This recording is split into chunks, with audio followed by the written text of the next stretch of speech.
Begin with the manufacturing agency, where linking farmers to industries, SME development and predictable tax regime are among measures Kenya should adopt to accelerate growth of the manufacturing sector.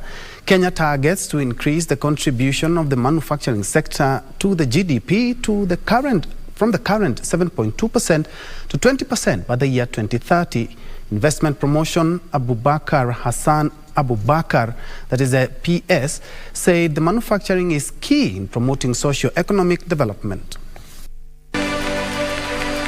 For us to be able to compete in the global marketplace with Chinese, with Americans, with everybody in the world, we have to make sure our market is competitive to produce, from taxation point of view, from power point of view, from a soft infrastructure, that is policy, from our physical infrastructure, and the hard infrastructure is there.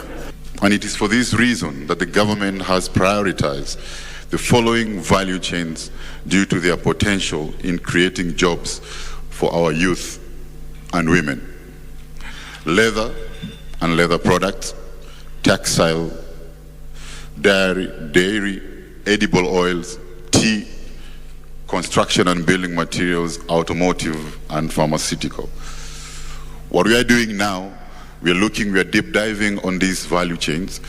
We are assessing the market and the regulatory structure on this value chain. We are looking at the process and the cost structure of this value chain so that we can see how we are going to build competitiveness. Are we good on the photos?